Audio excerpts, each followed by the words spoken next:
అదే RTV app వార్తల్ని క్షణాల్లో చదివే అవకాశం ఉంటుంది. ఒక న్యూస్ పేపర్, ఒక టెలివిజన్ ఛానల్ మీ చేతుల్లో ఎప్పుడూ ఉంటాయి. మరి ఈరోజు పుత్తూరులో మరి 2,40,00,000 రూపాయలతో మరి ఈరోజు షాదీ మహల్ని మరి ఈరోజు ప్రారంభోత్సవ కార్యక్రమానికి మరి మంత్రివర్యులు మరి రోజమ్మ గారి ఆహ్వానం మేరకు మరి ఇక్కడికి రావడం జరిగింది. మరి ముఖ్య అతిథులుగా మన కౌన్సిల్ డిప్యూటీ చైర్మన్ గారైన మా అక్కగారైన జకియా ఖానం గారి చేతుల మీదుగా, రోజమ్మ గారి చేతుల మీదుగా మరి ఈరోజు ఈ షాదీ మహల్ని మరి ఈరోజు ప్రారంభించుకోవడం జరిగింది. నిజంగా ఇవాళ ఈ ప్రభుత్వం మైనార్టీల పక్షపాతి ప్రభుత్వం. మరి ఈరోజు జగన్మోహన్ రెడ్డి గారు ముఖ్యమంత్రి అయిన తర్వాత మరి ఏనాడు కూడా జరిగినటువంటి విధంగా మరి ఈరోజు సంక్షేమ పథకాలైతేమి, మరి ఈరోజు కులాలకు అతీతంగా, మతాలకు అతీతంగా, వర్గాలకు అతీతంగా, పార్టీలకు అతీతంగా కూడా ఈరోజు సంక్షేమ పథకాలు అందిస్తున్న ఏకైక ప్రభుత్వం బహుశా భారతదేశంలో ఒక్క జగన్మోహన్ రెడ్డి గారి ప్రభుత్వం అని గర్వంగా చెప్పగలం.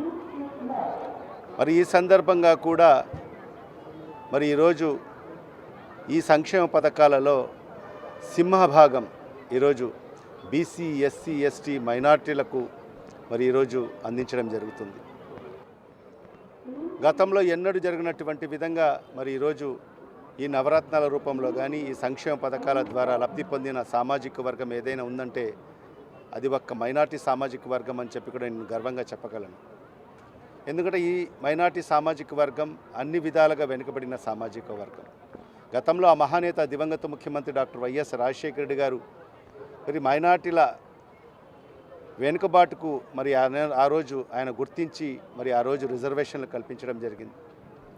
మరి తండ్రి మైనార్టీల పక్షపాతిగా ఉంటూ 2 అడుగులు ముందుకు వేస్తే మరి ఈరోజు ఆయన తనయుడుగా మన ప్రియతమ ముఖ్యమంత్రి శ్రీ వైఎస్ జగన్మోహన్ రెడ్డి గారు మరి ఈరోజు 4 అడుగులు ముందుకు వేస్తూ తండ్రి గారు మరి ఉద్యోగ మరి ఉపాధి అవకాశాల్లో మరి విద్యా అవకాశాలు కల్పిస్తే మరి ఈరోజు జగన్మోహన్ రెడ్డి గారు రాజకీయంగా ఈరోజు మైనార్టీలకు చేయి పట్టుకొని మరి ముందుకు నడిపిస్తున్న వ్యక్తి మరి ఈరోజు జగన్మోహన్ రెడ్డి గారు.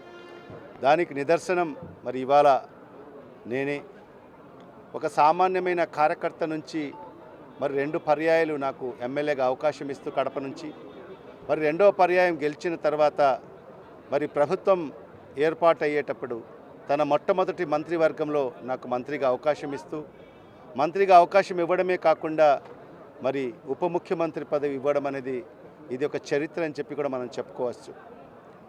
మరి గతంలో ఎవ్వరు కూడా ఆలోచన కూడా చేయనటువంటి విధంగా మరి ఈరోజు జగన్మోహన్ రెడ్డి గారు మైనార్టీల పక్షపాతిగా ఉంటూ మైనార్టీలకు అందరికీ కూడా ఈరోజు రాజకీయంగా ముందుకు నడిపిస్తున్నారు. మరి దానికి నిదర్శనం నేనైతే మరి 2వ నిదర్శనం మా అక్కగారైన జకియా ఖానం గారు. మరి శాసన మండలిలో కూడా నలుగురికి అవకాశం కల్పిస్తూ మరి ఈరోజు ఆ నలుగురిలో మొట్టమొదటిసారిగా ఒక మహిళకు, మైనార్టీ మహిళకు మరి ఈరోజు శాసన మండలిలో మరి డిప్యూటీ చైర్మన్ ఇవ్వడం కూడా మరి ఈరోజు ఒక చరిత్ర అని చెప్పి కూడా మనం చెప్పుకోవచ్చు. మరి ఈ విధంగా రాష్ట్ర వ్యాప్తంగా చైర్మన్లు అయితేమి, రాష్ట్ర స్థాయి డైరెక్టర్లు అయితేమి, మరి క్షేత్రస్థాయి నుంచి కూడా ఒక వార్డ్ మెంబర్ నుంచి మరి ఈరోజు ఉప ముఖ్యమంత్రి వరకు కూడా మరి ఈరోజు అన్ని సామాజిక వెనుకబాటుకు గురైన సామాజిక వర్గాలు, బీసీలు అయితేమి, ఎస్సీలు అయితేమి, ఎస్టీలు అయితేమి, మైనార్టీలు అయితేమి, వీళ్ళకందరికీ కూడా ఈరోజు మరి పెద్దపీట వేసిన వ్యక్తి ఈరోజు మన ముఖ్యమంత్రి శ్రీ వైఎస్ జగన్మోహన్ రెడ్డి గారు. మరి ఆ దిశలోనే మరి ఈరోజు నగరీ నియోజకవర్గంలో కూడా ఈరోజు అనేక అభివృద్ధి కార్యక్రమాలు ఈరోజు మన రోజమ్మ గారి సారథ్యంలో మరి ఈరోజు నిర్వహించడం జరుగుతుంది. మరి ఇప్పుడే ఈరోజు ఎందుకంటే 2,41,00,000 రూపాయలతో ఒక పుత్తూరు లాంటి ఒక చిన్న నగరంలో మరి ఈరోజు షాదీ మహల్ నిర్మాణం చేయడము, మరి అదే కాకుండా మరి ఏదైతే నగరీ నియోజకవర్గంలో ఉండే మసీదుల మరమ్మతుల కోసము మరి ఈరోజు నిన్నటి రోజే మరి 2 కోట్ల రూపాయలు కూడా శాంక్షన్ కూడా మరి ఇవ్వడం జరిగింది. మరి ఇవన్నీ కూడా రోజమ్మ గారు కూడా ఇక్కడ ఉండే మైనార్టీల పక్షపాతిగా ఉంటూ మరి అన్ని సామాజిక వర్గాలకు కూడా సమన్యాయం చేసుకుంటూ మరి వాళ్ళ అవసరాలని గుర్తించి మరి అన్ని సామాజిక వర్గాలకు కూడా మేలు చేస్తూ ఈరోజు రోజమ్మ గారు ముందుకెళ్తున్నారు.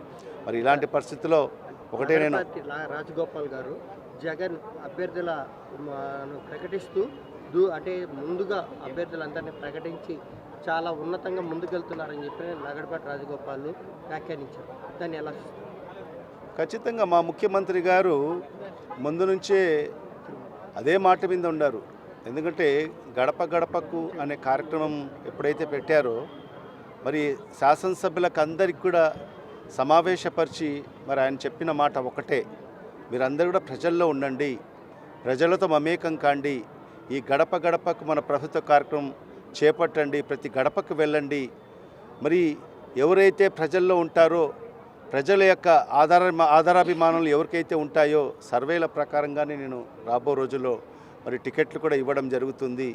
మరి ఆ సందర్భంగానే ఆ రోజు అందరికీ కూడా చెప్పడం జరిగింది. తద్వారా మరి ఈరోజు శాసనసభ్యులందరూ కూడా గడప గడపకు మన ప్రభుత్వ కార్యక్రమం చేశారు. మరి ఈరోజు మరి ఏ పార్టీ కూడా ఏ రాజకీయ పార్టీ కూడా చేయనటువంటి విధంగా ఈరోజు మన ముఖ్యమంత్రి గారు తన అభ్యర్థులను మరి ఈరోజు ప్రకటిస్తూ మరి ముందుకెళ్తున్నారు.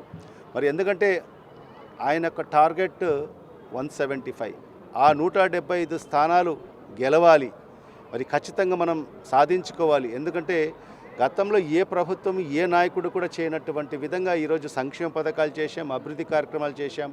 మరి అలాంటి పరిస్థితుల్లో మనం ఎందుకు 175 నియోజకవర్గాల్లో కూడా మనం ఎందుకు గెలవకోకూడదని చెప్పి మరి ఈరోజు మన ముఖ్యమంత్రి గారు అన్ని రాజకీయ పార్టీల కన్నా ముందుగా ఈరోజు అభ్యర్థులను ప్రకటించుకుంటూ ముందుకెళ్తున్నారు. మరి ప్రజలు కూడా దాన్ని ఆహ్వానిస్తున్నారు. ఖచ్చితంగా రాబో రోజుల్లో ఖచ్చితంగా వైఎస్ఆర్ కాంగ్రెస్ పార్టీ 175 స్థానాల్లో కూడా మరి జెండా ఎగరేసే కార్యక్రమం జరుగుతుందని చెప్పి కూడా నేను విశ్వసిస్తున్నాను. అభ్యర్థుల మార్పులను ఎలా పరిగణించాలి? అంటే ఎస్సీ ఎస్టీ మైనార్టీ అభ్యర్థులు మారుస్తాము, దాన్ని ఎలా పరిగణించాలి? అంటే ఎస్సీ ఎస్టీ మైనార్టీ అభ్యర్థులనే కాదు, అందరికీ ఒకటే సందేశం ఇచ్చారు. అందరు కూడా ప్రజల్లో ఉండండి, ప్రజల ఆధారాభిమానాలు ఎవరికైతే ఉంటాయో ఖచ్చితంగా అలాంటి వ్యక్తులకు టికెట్ ఇస్తానని చెప్పి ఆ రోజే మాట చెప్పారు. ఆ మాటకు అనుగుణంగానే ఈరోజు అందరికీ ఇస్తున్నారు. మరి ఏం ఎస్సీ ఎస్టీ సామాజిక వర్గాలే కాదు కదా, ఆయన సామాజిక వర్గానికి సంబంధించిన వ్యక్తుల్ని పక్కన పెట్టి ఈరోజు బీసీలకు ప్రాధాన్యత ఇవ్వడం జరుగుతుంది. మరి మంగళగిరిలో మరి ఆయన సామాజిక వర్గానికి సంబంధించిన మరి ఆర్కే గారికి పక్కన పెట్టి ఈరోజు బీసీ సామాజిక వర్గ చేనేత సామాజిక వర్గానికి సంబంధించిన గంజి శ్రీనివాస్ ఆయన్ని మరి ఈరోజు గంజి చిరంజీవి గారికి మరి ఈరోజు అభ్యర్థిగా ప్రకటించడం జరిగింది.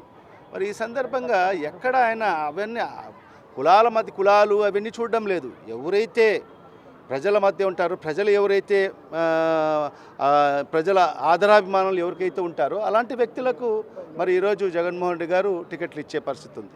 మరిన్ని వీడియోస్ కోసం ఛానల్ ని సబ్స్క్రైబ్ చేయండి, లేటెస్ట్ అప్డేట్స్ కోసం వాట్సాప్ ఛానల్ ని ఫాలో చేయండి అండ్ లింక్ డిస్క్రిప్షన్ లో ఉంది.